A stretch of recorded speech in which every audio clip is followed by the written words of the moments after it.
Terry Monroe, I work with the Division of Water Rights. I'm a regional engineer here in Richfield.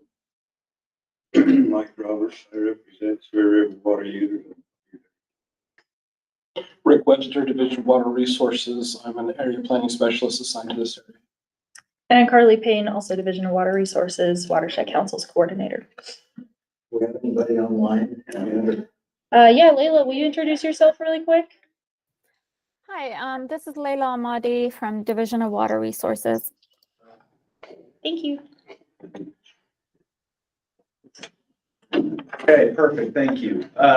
So moving on down to our agenda, we've got the first is the report. Our last meeting, we skipped having a formal meeting and we had a tour of the lower Sevier Bridge Dam on down to Delta. So I think we have some pictures of that. I just wanted to open it up for discussion, what everybody's thoughts were on that tour that we went on. If it was helpful, waste of time. Dustin didn't think it was worth being there. No, my wife informed me that we were going to be out of the area. I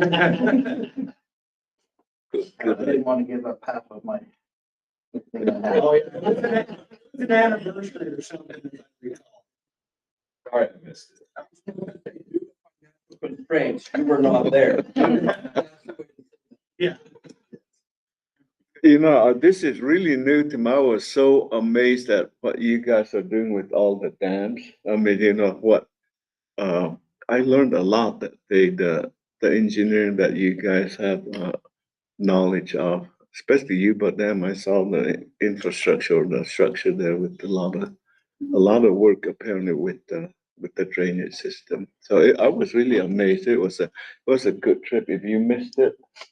You know, we went to, is it DMDD or something? DMAD. Yeah, and we went into Sugar or something. Yeah.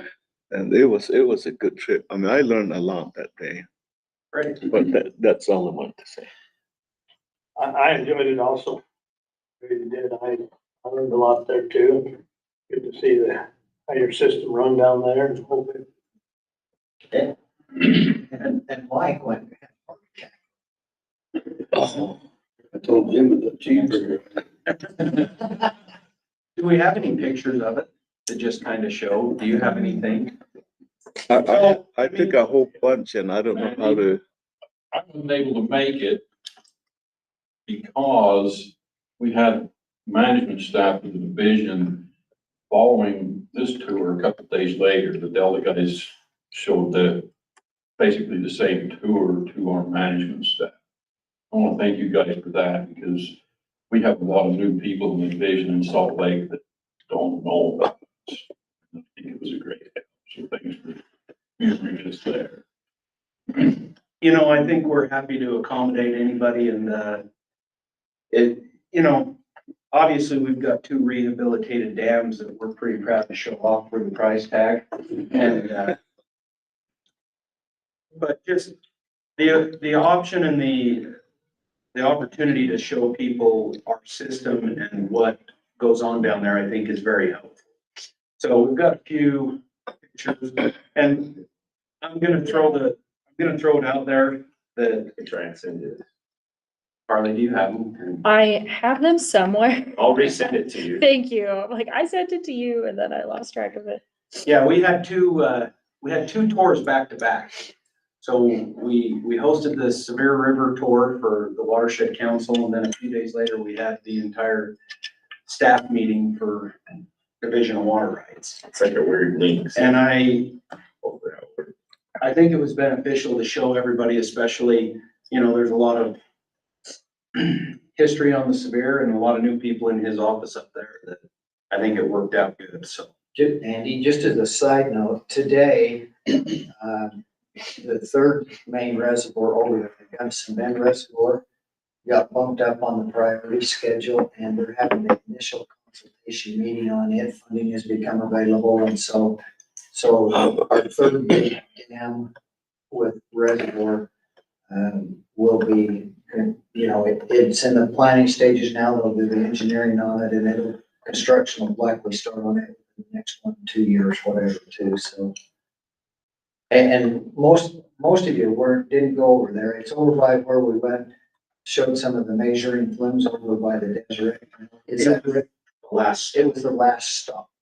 That particular dam is up now and it will go through its upgrades to meet the minimum safety standards as well. But they're having a kickoff meeting this morning, I believe. Here in Salt Lake, you guys in dam safety. so just, I mean, to recap it, we started out at Sevier Bridge Reservoir.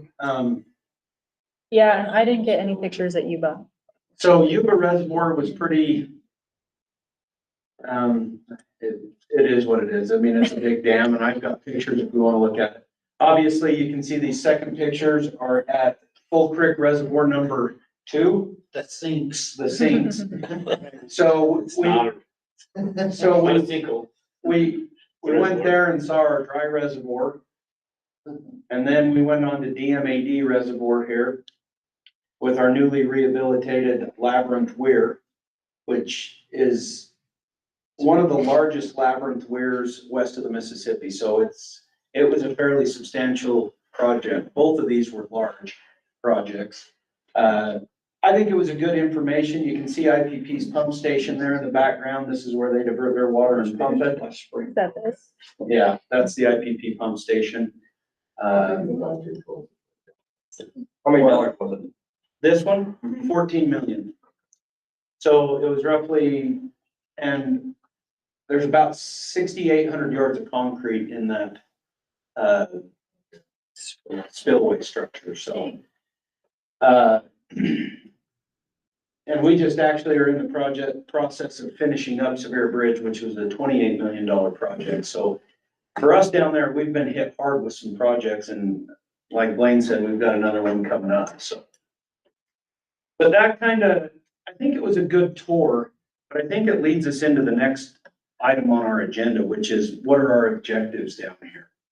As I've sat through the state water meetings, you know, it's a common theme.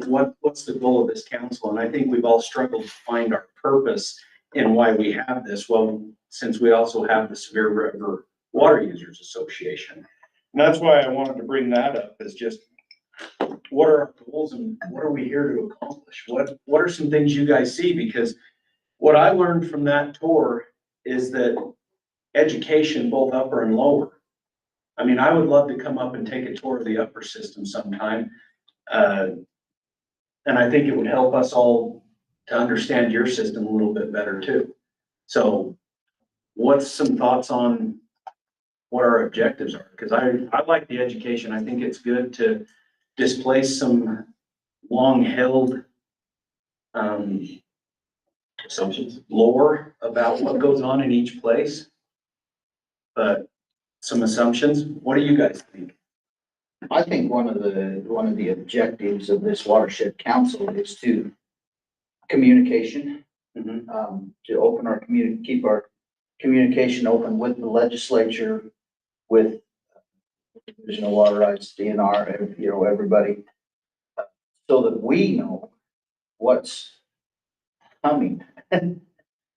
You know, ahead of the game. It seems like with the Sevier River water users, Blaine's really good at following bills and stuff with the legislature, and he points a lot of those out. But I think this group brings that even tighter, brings better communication with our representatives and our state agencies, those types of things, as well as communication within the whole Sevier River, top to bottom. So, Okay. my opinion. So some communication, education, and, all right. Tracking legislation. Yeah. Any other?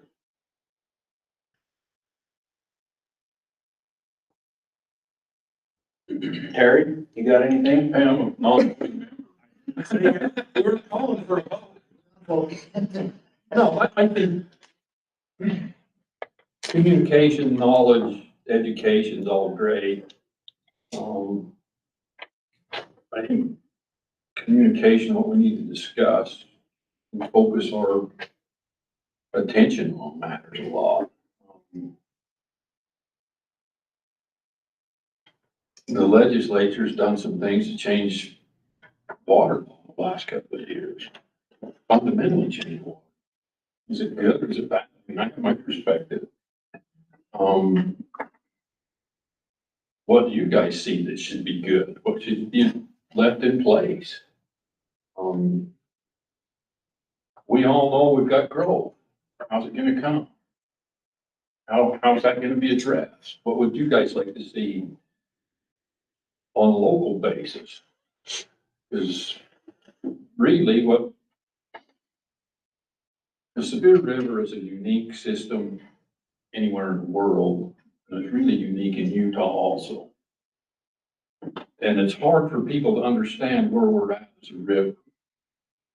I mean, we've heard a number of years, the great uproar on the Colorado River, they're gonna have to start doing curtailment possibly.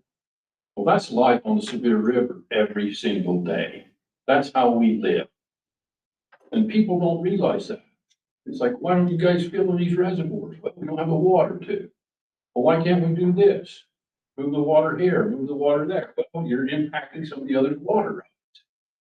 Those things matter and need to be addressed and looked at. And from my perspective, that's where the focus needs to be.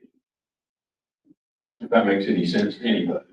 Well, I think it does, because I think the Sevier River Water Users Board is really good in the operations up and down the river of moving and managing the water. But I think outside of the water, if this can be a forum and a voice to, and this is part of the reason why I invited all the legislators that I could, is so that we can have a familiar contact with someone. I think it's important that we have a voice and that it's well educated, and if the legislators have an issue, at least they've got somebody. They may have a phone number of someone to call if they've got a question, or how does this affect us? Because what affects us down in Delta may not affect you in Circleville, but it may affect the Sevier River as a whole. And so getting everybody together on the same page, and letting you know what projects, what's going on up and down the river. One of the things we took away from our tour, and I think Mike and I think McKay, you guys looked at the way we measure and do all our water and everything, and it's a different perspective, right or wrong. It's how we do it, and I think it offers a different perspective, and hopefully we can take something away from that. So, Well, and excuse me, the Sevier River Water Users is the river. mm-hmm. This council is the whole basin, underground water, surface water, cities, municipalities, it's the whole system. And I think that's another thing that distinguishes or sets this group aside, this council aside from the Sevier Water Users. Yeah. And like Terry said, everything we do impacts the whole system. I remember a few years ago, there was a bill in the legislature about in-stream flow. And we were dealing with it within Farm Bureau.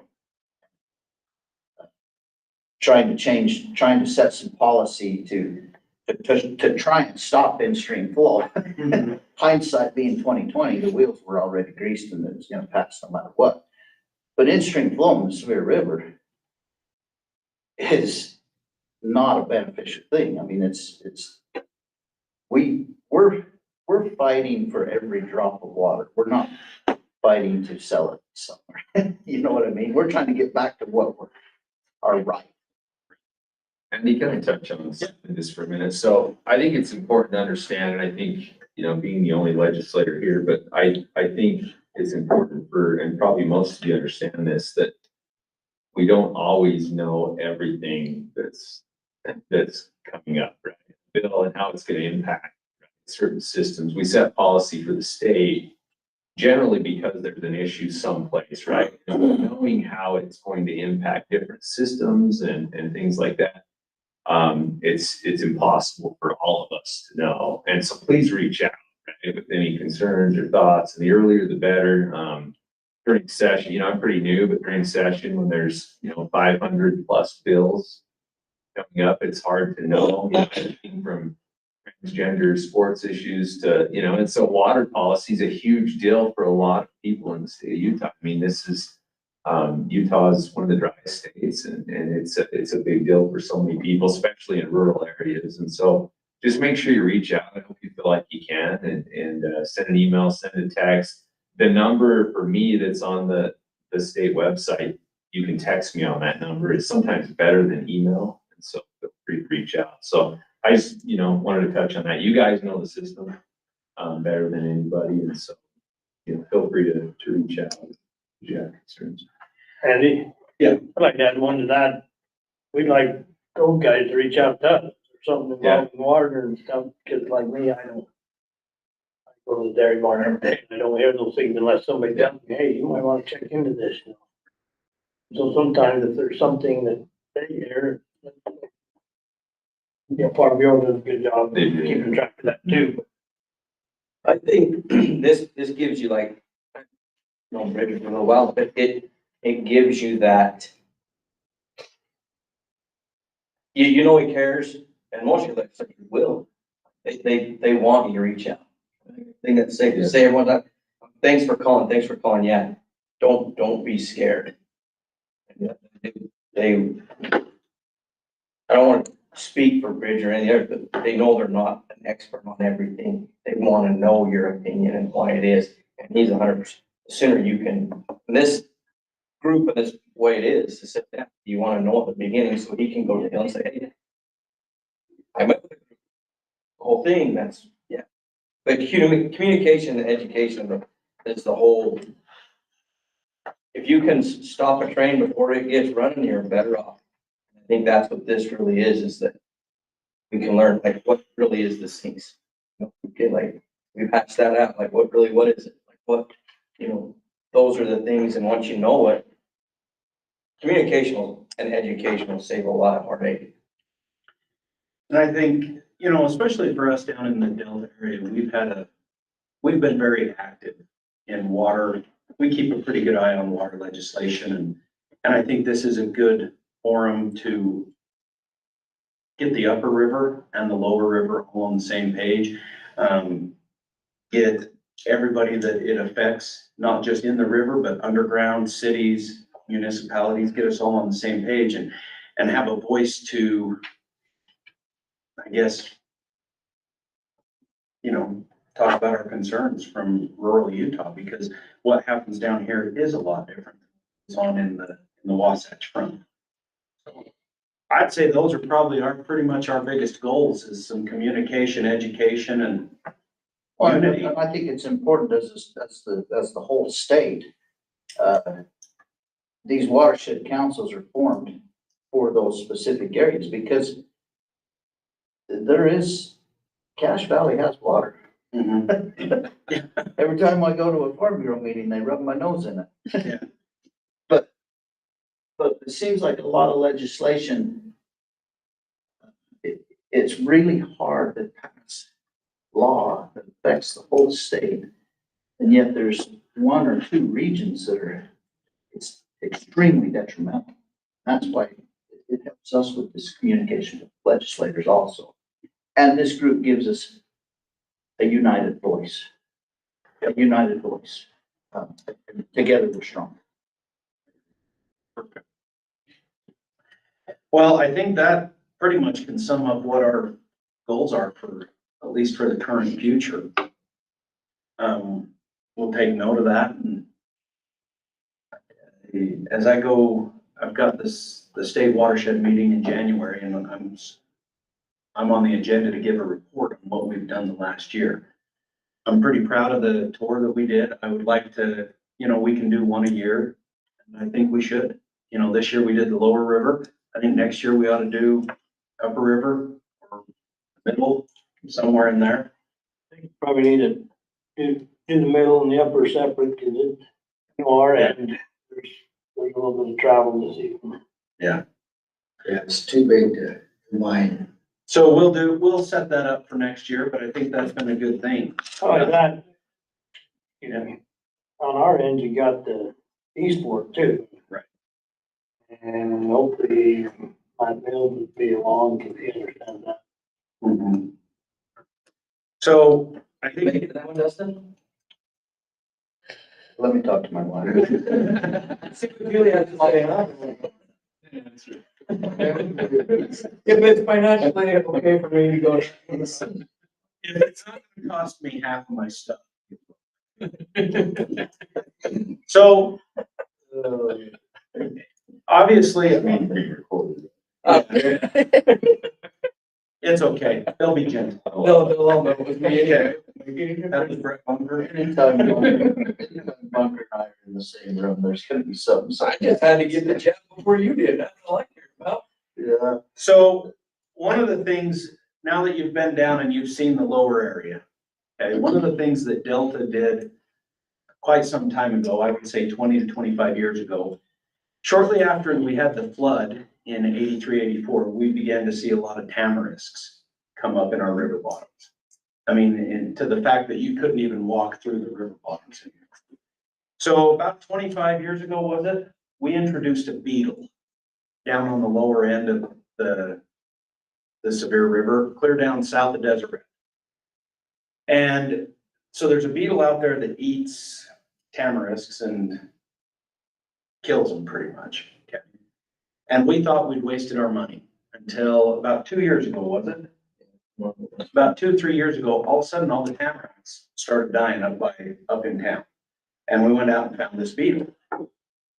And that was a great project for us. I mean, we started to see some benefits of that, some tamaracks dying, but then we had high water and a couple fires and all the beetles are gone.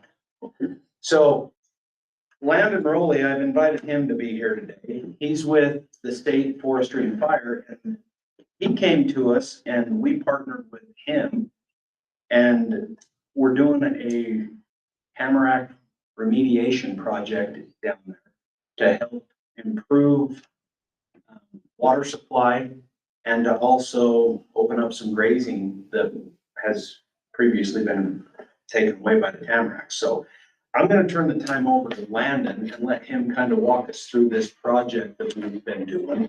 And he'll tell you a little bit more about it and hopefully share some good pictures. But it's been he came to the DMADC companies and asked us if we would help participate in it, and we were willing to do it, so. I'll come stand up here so that you guys can hear me. Is there any way I can unplug from your screen up here? I think they should still be able to see the camera.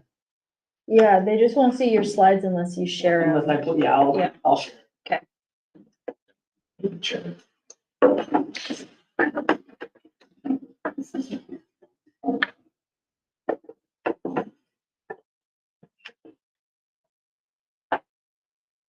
don't have that course, you can go to your truck and do it.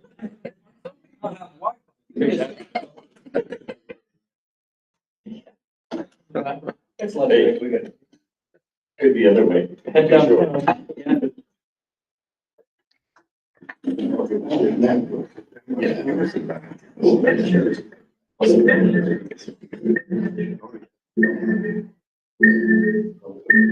Can you mute?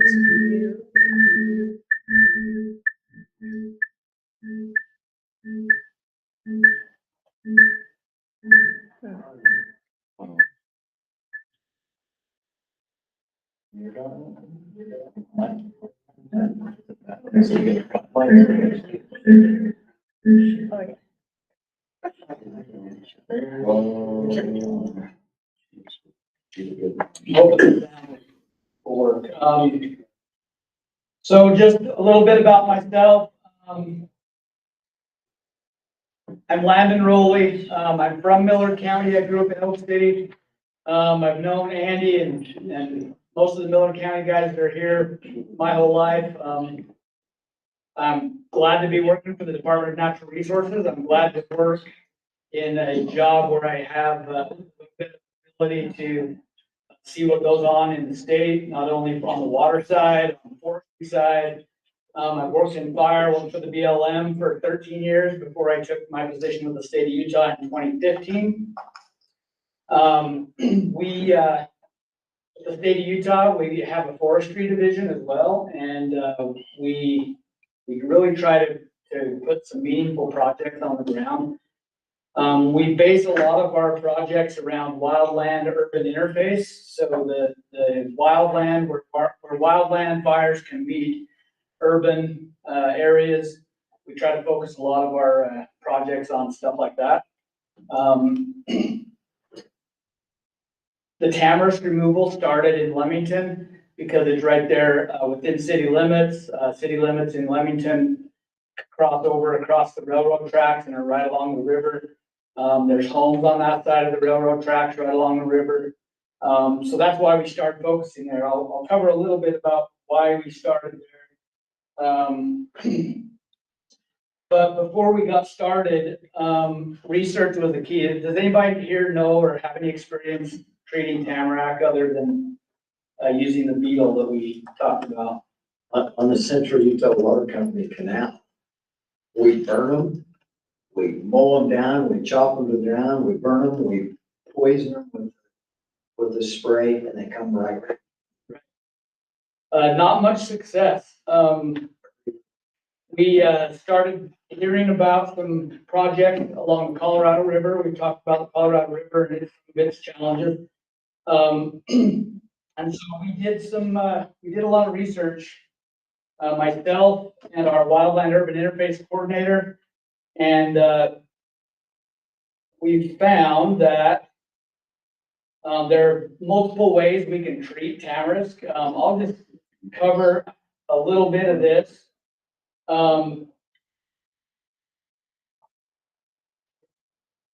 Actually, I'm gonna go on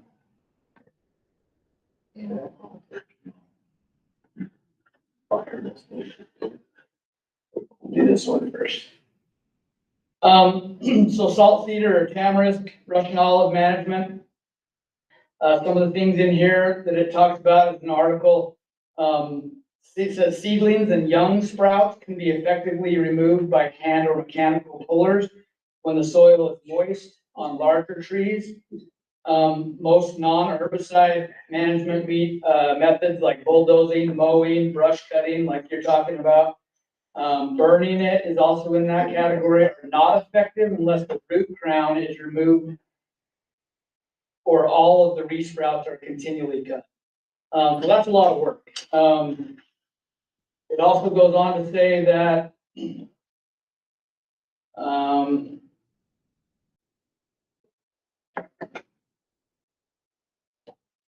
herbicide treatments over the canopy of small salt cedar and Russian olive trees, or cutting the tree and applying herbicide to the stump to prevent resprouting, provides good control of established trees. How many of us had any experience using herbicide or spraying tamarisk? Doesn't work. Doesn't work on adult trees at all, right? Not hardly at all. Have you tried the cut stump method? So when we went to Moab, we found out that their forestry division down there in their wildland urban interface department were doing cut stump removal, tamarisk, and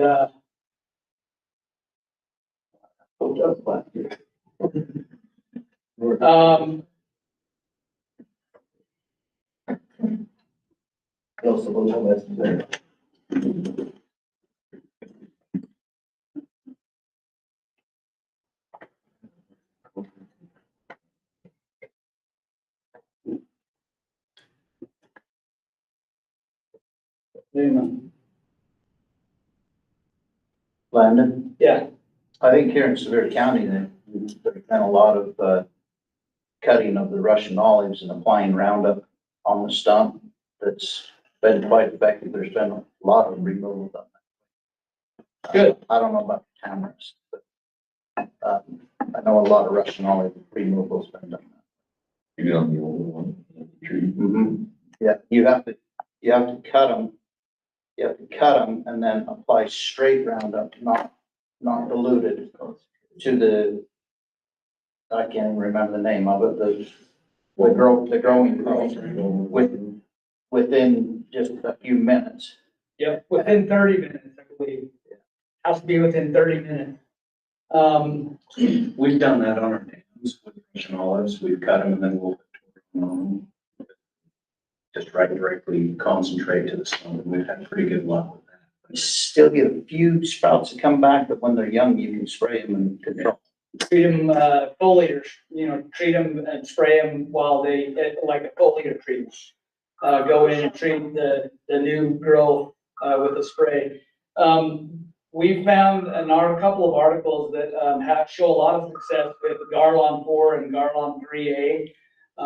Those are imazapyr and triclopyr, spray. We use it to treat oak as well, so it's made for woody plants, with bark on it. It talks about the stump application, as being the most beneficial.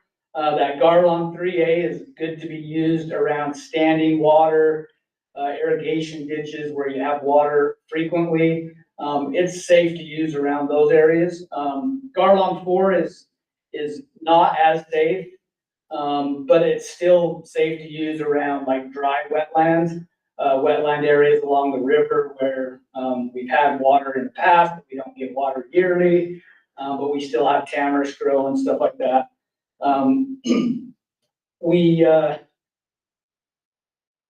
We follow the mix. I don't know why that keeps popping up, sorry. Copeland, quit it, sorry. I don't know why they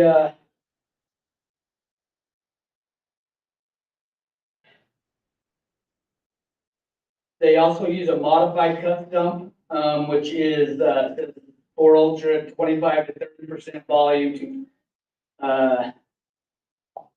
in oil, for example, mixing 1 quart of Garlon 4 Ultra with 3 quarts of basil oil would yield. So, and I can email this out to you, everybody, these articles, if anybody's interested in it. There's an example of what your cut stump would look like. Oh, I'm not sharing this, am I?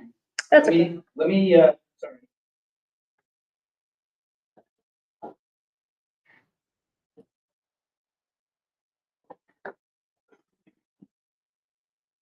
You can probably just do entire screen if you're going back and forth.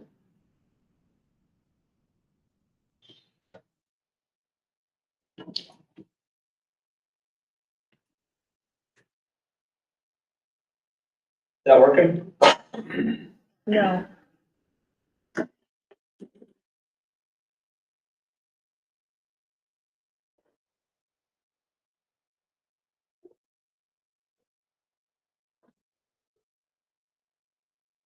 Maybe click the. He's great at leadership, but Oh. so he's probably not yeah. You want me to just keep going? Is that okay? Yeah, just keep going. Yeah. We're fine. She's fine. Yeah. So, anyways, so we found that this spray works really well. We went to Moab. We did this research in Moab. We found out they were doing the cut stump removal. We quickly found out when we got down there. I'm gonna play this, video for you. I'll try and pause it on.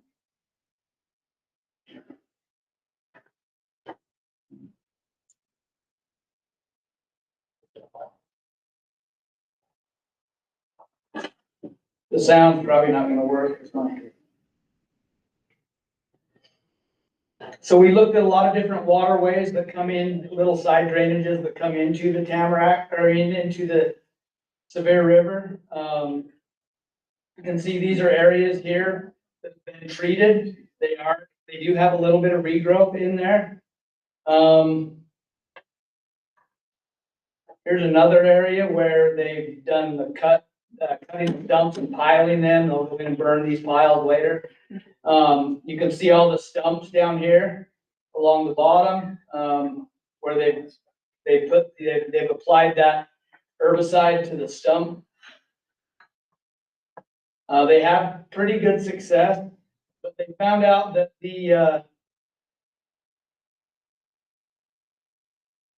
another area that they've just recently treated. What do you notice about all these pictures of the Tamarisk area that they've done. It's a really small area. And it's because of the cost to have personnel come in behind. And as you go in and have a company cut it, or even employees of the DNR go in and cut it, you have to have somebody working to come back and paint each one of those within 30 minutes. Like, they really don't treat very many acres at all. They're doing like 2-acre projects and 3-acre projects for, $50,000 worth of work, and it's just not very cost effective at all.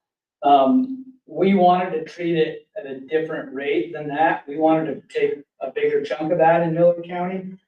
And so we moved away from doing projects like that. We looked into, that's where we looked into the foliar treatment. Here's some more Colorado River Day 2 stuff that we did. We got on the river on a raft with the state parks down, or the state of Utah down there. Came down to some different areas where they've done treatment along the river. I'm just gonna take you to one slide here and pause it again. We really do have tamarisk in a lot of different areas of the state of Utah. It's not just, doesn't just affect the Sevier River. Colorado River is also a big recreational river, right? A lot of people use that recreationally. Here's another cut stump project. They've gone in, cut it, left it, they painted the stumps, they've kept the stuff. You're still seeing some regrowth here. And with the bark beetle, I was gonna mention this when you were talking about that. The bark beetle will feed on everything that's above ground, eat it down to the ground and kill it. And it'll kill it, and then it moves on to a new host. It'll find more and it'll travel up the river, and that's great. But it doesn't kill the root, and our tamarisk salt cedar grows from the root. So as soon as you get flooding, as soon as you get water back in the area, it'll start to re-sprout again and cause issues. Like you said, when you have disturbance, anytime there's disturbance, fire, flood, things like that, you're gonna get more tamarisk growing. So the idea with what we did for our project was to remove it by the stem completely. So we go into the traco, we pull it out by the root all the way, try to get as much of the taproot out as we can. We miss some of it you miss. But if you can get most of that taproot out, you can kill the adult tamarisk, and you'll only get little teeny wispy sprouts coming back. We did our first project around Leamington. We did, it was made available after the canal fire in 2020. We declared that, I was the incident commander of that fire. I knew that it started on private ground. We declared it an FMAG fire, which opens the door for federal funding to be used, not just for suppression costs, but also for suppression repair, which is a big deal. That's a 75-25% match grant. And our fire district in Miller County put up $75,000, and we did 40 acres of removal there around the homes in Leamington. The next project was a catastrophic fire grant. We had a program called Catastrophic Wildfire. These are proposed both by federal agencies and state entities. This program has been replaced by a program called WIPM, stands for Wildland Urban Interface Prevention, Preparedness, and Mitigation Program. This was funding that's taken out of the WRI pot of money that's allocated for the fuels management projects for all of our agencies. The state of Utah usually puts in about $3 million into this annually. As do the federal agencies, they put money in there too.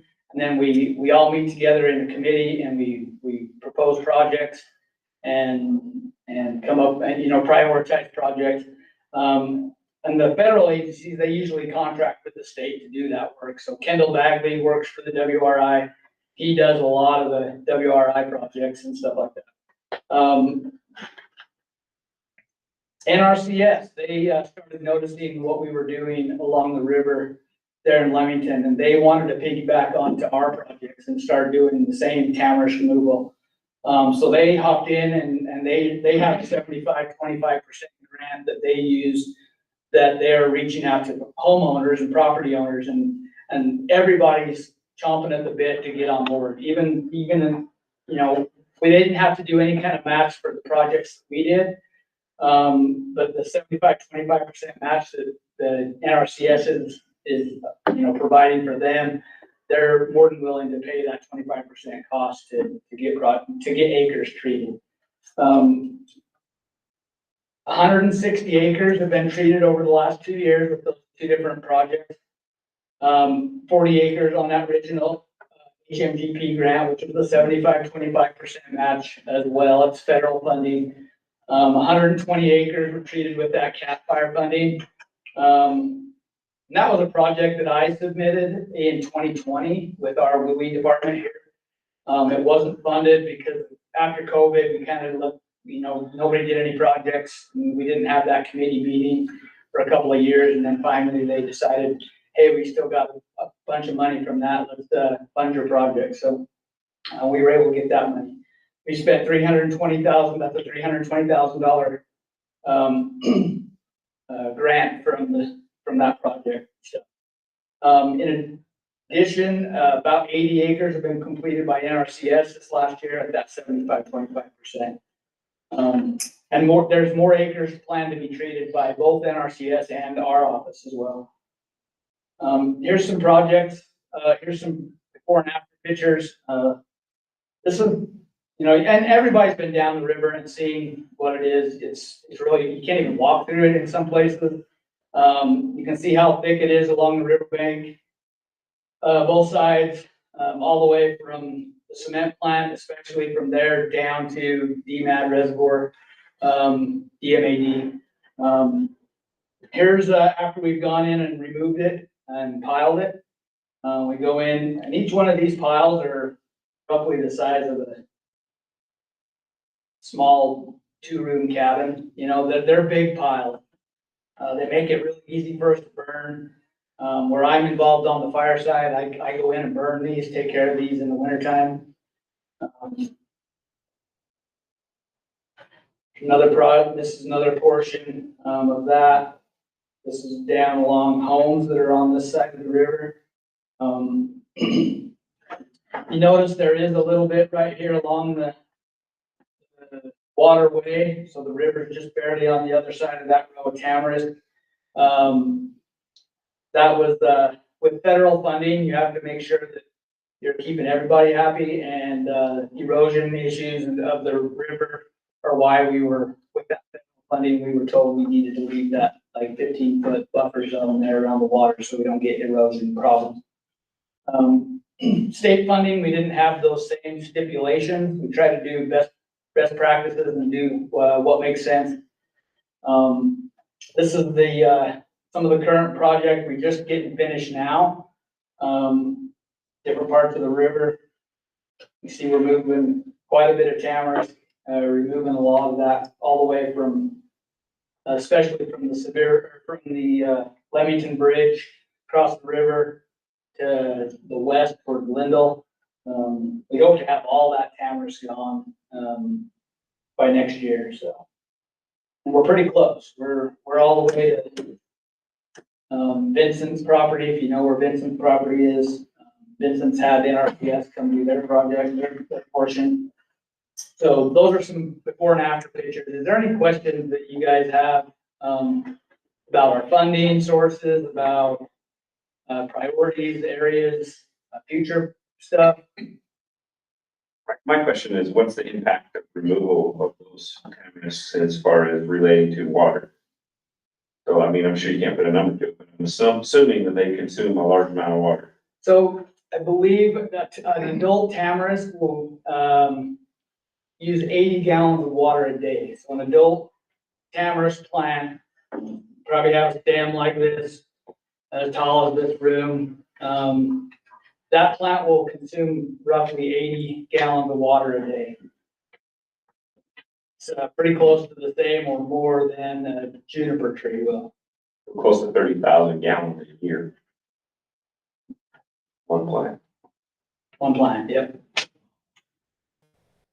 And I've actually seen some stuff that say it can be upwards of 200. Yeah. So they use a lot. Is an average. Any other questions? As far as the funding that the state provides, so you said $3 million annually, right? And so is that been consistent over the last, say, 10 years? Has it gone up or down? Is that? It's pretty consistent. Is it? Okay. It's consistent across all the agencies. It all gets put in a pot of money and it gets used, and all of our fuels programs put together, project plans. Yeah. And we meet as a committee, we rate those out. When we rated this one out that we got approved, we had Miller County's commissioners at the meeting, so that they had a voice in what was going on a little bit. We've really struggled to get much on the ground in Miller County. Most of the work that gets done with our wildland urban interface program is done around areas that have high wildland urban interface, so Sandy County specifically. So many homes and things in the wildland. But we're starting to get more and more. We have plans for doing work there by Fillmore. Fillmore's already starting to grow, and homes are getting built up there in the foothills of the mountains there. This area around, and it comes to another point with tamarisk. When those tamarisk beetles come in and kill all those, it really does. It is nice that plant's not consuming that much water anymore, and it kills it, but then it becomes a fire hazard. There was a year where we had a lot of well pumps that were starting fires along the river, and having issues there. And once that gets in that dead tamarisk, it really does move fast, makes for bigger fires and harder to control, things like that. So that's why the fire side of things is behind me on what these projects are and what we're doing. So we just got done with our fall fire management meeting this fall, and this last week, and we talked about other projects and plans to do some more there. So we did talk to a lot of areas. I didn't have any pictures of those, but the Price River that comes out of Price flows toward Green River, I believe. They've done about 50 miles of river along there doing this plucking version where they pull it out of the ground by the root, get that big taproot out of the ground, and then going back in.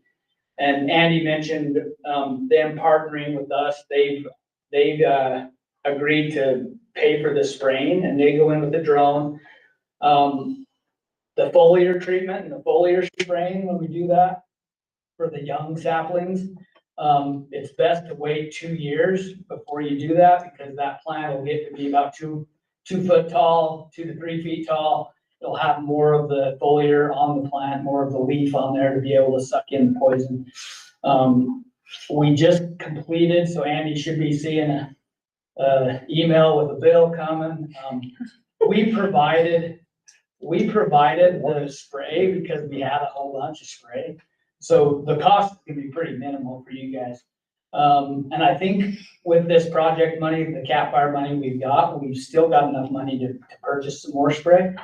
So we'll be reaching out to Leamington's irrigation company to have them help pay for spraying again, and partnering that way. When we write grants, and this is, I don't know how you guys get your funding for some of the projects that you guys do, grants and things like that, but it's always good to be able to partner with another entity. You'll always rate higher on your grant. People are more willing to give you money to do projects if you're partnering with somebody else. So we're glad that Miller County, the irrigation company, was able to partner with us and help pay for that spraying.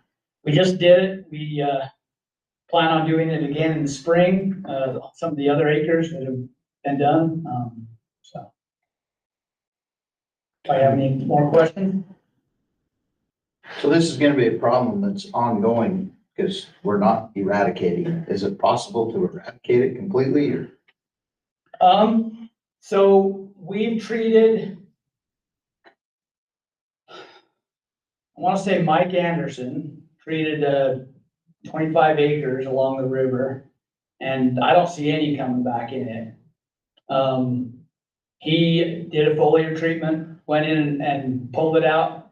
I believe Spence Butler did a big portion prior to us doing stuff there with Leamington, where they've gone in and done it. It's really up to the landowner and the land user to, I mean, we can do what we can do, and I've mentioned what we're doing. We can go in and spray anything that we miss, any little pieces of the root that stay in the ground that grow, and we can kill those with the foliar treatment. And they're talking like 75 to 85% mortality on the little wispy stuff. But if you use that ground, if you go in and till it, disc it, irrigate it, farm it, it's gonna keep that from coming back. That's what we've seen. It's really up to whether or not the property owner will get back in and use it. I guess like the picture you showed where you have to leave some for erosion, that concerns me. Yeah, no, I agree. I mean, I understand we have to prevent erosion, but it's too bad that we couldn't eradicate it and use grass. Use grass. Well, yeah, willows. So yeah, we can use a grass or something. Anyway. Our forestry division here, with Forestry Fire and State Lands, has offered to provide willow to property owners to plant in place of that. If that property owner, we just couldn't use that funding, the federal funding, to take that out because of the stipulations and the rules we try to follow. But that property owner can go in there and pull that out on his own. And we'll provide him with willows if he wants, if he's worried about the erosion. We can go in and put willows in there for him. Willow is the same as the tamarack. You just stuff a stick in the mud and it'll grow. And also consume water. Yeah. See, just. They're all thirsty. Most of the property owners we work with aren't too concerned about the erosion issues. It's just if that river channel moved a little bit for them, it's not gonna bother them. It's not, their homes aren't built right on the bank. They're things like that. So it's just the things you might navigate when you're dealing with different funding. You can only do things certain ways. Yeah. Right. There's NRCS money and grant money and all kinds of stuff. Tamarack and Russian olive. I think you just have to go look for it. Be proactive. Yeah, and it's like, back to your question, it's a proactive thing. You gotta stay on top of it. And, like I said, if you you'll have a lot more success in keeping it gone forever. If you use the ground, you don't just let it sit fallow and not do anything with it. Any other questions or comments for him? Thanks, Landon.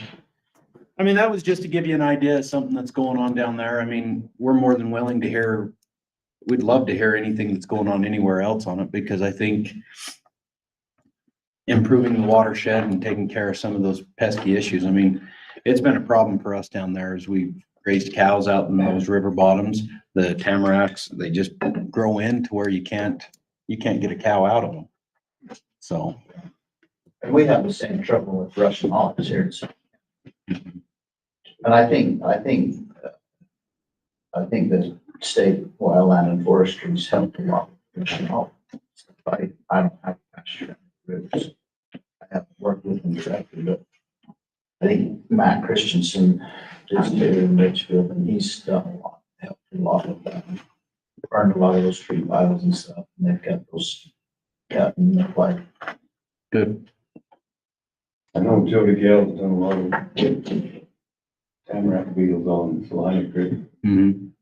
Salina up, where he's gone up. Yeah. Yeah, those beetles, I mean, we thought, the ones we put out, we thought they were dead. Thought that was a waste of money, and then all of a sudden they showed up and the whole river bottom was getting eaten up and dying. And I know you have when we were in Moab one afternoon, we ran over to Grand Junction. There's a facility there that deals only with biological treatment with like bugs and stuff. We talked to them a lot, and they said that they're not very susceptible to weather. So if it gets really cold, it'll kill off a lot of them. And, you know, Delta's kind of a temperate place. Sometimes we get really bad winters that are really cold. Sometimes they're not so bad. So I'm sure that some were killed off with weather, some survived, and all of a sudden you start seeing some. One summer in my backyard, I wish well, they were everywhere. Those green bugs. Well, yeah. Before dark, they get moving, man. It was. And our office is willing to come and, you know, we can look at projects, submit projects wherever along, all of the 6-county area anyway. We'd have to deal with the southwest area if we got into Garfield County and Kane County. But we can do projects wherever. I've burned stuff for Brett. Took care of some thick tamarisk that he had and just burned it. And like you said, burning doesn't do a lot for it, but it's a pretty cheap way to be able to get in and thin it out so he can maybe start using it or get in there and help manage his own property and stuff like that. So. Okay, perfect. Well, like you say, there's funding up and available from everywhere, the state, the feds, NRCS, any of that. I mean, I think it's good to let everybody know it's out there so you can utilize it if you want to. Next on the agenda, we got pre-legislative discussion. Mostly that is just, hey, the session's going to be kicking off here in a little while. Like we said before, be aware of it, be attentive. If you have questions, comments, something comes up that you've got questions on, I think we need to reach out to one another and discuss how it'll affect us, and then be able to go talk to our legislators and hopefully have a voice with them. Are you aware of any water bills that are pre-filed and they're in their committees going on right now, Richard? You know, there's always water bills, right? But it's none that I've been directly involved in. You know, they're all heard in the Legislative Water Commission, right? I would hope that you guys tune into that. You can get it online. So nothing specifically right now that I can think of that would affect this group. So, yeah, well, anything else on that? Okay, well, if that's, just be aware as that's coming up. Any other business that needs to come up? Any other comments, questions? I got a couple of things I think y'all get aware. Okay. We've received the final reports that we partnered with UGS to perform. One of them's on the Emory-Johns Valley area, groundwater there. That come out 3-4 months ago, finalized. The final report for the Pavan Valley come out yesterday. We're having public meetings the 13th and 14th. The 13th will be over in Fillmore to discuss the Pavan Valley groundwater report, and the Thursday will be down to Garfield County to talk about the Emory-Johns Valley. Emory-Johns Valley report looked at groundwater conditions in Johns Valley, but specifically our interest in that from the division standpoint was the impacts of surface to groundwater changes there in the high development area there on Highway 12. We're going to USG, the authors of the reports will be there presenting them, and we will talk about possible policy changes there in the area. Solicit public comment and see where we go from there. Over to Millard County, the Pavan Valley is a much bigger deal. The groundwater report, everybody that's concerned needs to look at that and read it. Everybody knows we have a large problem there. The report reinforces that. This will be a kickoff meeting to get public participation in getting a groundwater management plan over there. Trying to balance discharge with recharge, come get the basin back to some balance. It'll be a challenge. It'll be much bigger than the ones we've done before.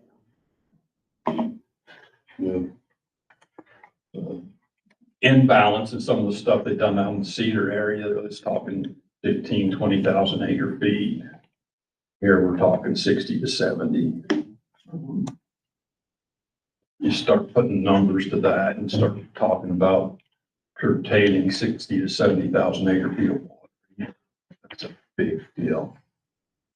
So it'll be a challenge going forward over there, but the kickoff meeting there is Wednesday the 13th or 12th, whatever it is. The other thing we've done with the river measurement, we've got measurement devices going in down there on the Tropic Canal. Get a better handle on the water going across the basin there. Been working on the Vermilion flume. We're kind of in a tight spot there. We're going to address that. We need more money. We need more money to move there. The other thing, I've had my guys was down to Delta Monday, met with the commissioner and Dave Horsley down there, looking at the Delta gauging station. It's upstream from the bridge there on Highway 6, and we're getting a lot of back water effects on the station. It's not very accurate. We're looking at moving that possibly across the road. That something will address through the river board, looking for some money if we need to. So those are the things I've got to bring before the group. The Lingle gauging station's an adventure too. It's the tailwater's a DMAD reservoir. Yeah. But measuring is a big deal. It's going to get a bigger deal. That takes money and funding and effort. So on these meetings, I noticed that you can log into them online. If There will be an like online if option. we're not able to go down to Panguitch, we can log in online. And Yep. I looked on your website and I couldn't see, I was looking for the actual report. No, they weren't. A couple, 3 weeks ago. But The one in Miller County was put on Monday. okay, It wasn't public until Monday. okay. And it's just under the report section. There's a page there we've set up for the Paul Van Valley, and it's there in the report section. Yeah. Okay. Then the Emory John. Okay. Thanks, Terry. Well, that's pretty much the happenings up and down the river. You guys have anything from the upper area? Anything we should be aware of, concerned with? Anything going on? Just we're working on that Vermilion gauging station, and the reason we're working on that so hard is because that's where the upper river and the lower river divide. It's very crucial measurement. We've never had anything really accurate there. Never has been anything super accurate there. So that's why there's such a big push on that. Like Andy said, we're in a tight spot or two. Everybody wants it done now, and that's not gonna happen. It's gonna take a little while. We bid it out, the bids all come in a lot higher than we anticipated. So we're gonna have to come up with some funding there. But it'll happen, just not as quick as we want. We'll make it happen. Make it happen. Yeah. Okay, well, Do you want to recap maybe these objectives I wrote down and make sure we're good? yeah, so just for our objectives for this council here, communication, education, unity. You got down tour of the complete river. Yeah. And projects to water related issues, consumption of water and measurement. Seems like that's what everybody's talking about. Yeah. I think really our biggest goals are those top three. Yeah. Communication, education, and unity, and And a lot of the discussion was on legislative things, and that's tied into those. yeah. Top three. Those top three. Sure. Okay. Well, if there's nothing else, Bridger, do you have anything before we go? That you don't- Appreciate the invitation and hopefully in the future, this will be, you know, there will be an online link as well. Yeah. I love coming down. Sometimes I can't Yeah. always make it, so you Yeah. can be able to. Well, if you show up, we bring donuts, so that's a benefit. Okay, well, if there's nothing else, look for a motion to adjourn. I'll make it. I'll second it. Okay, perfect. Thank you.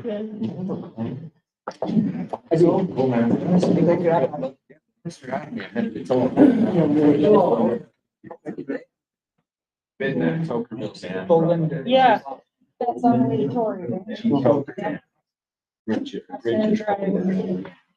lot of years, right? Looking at the Yeah. map. Business. Wow. winter construction. I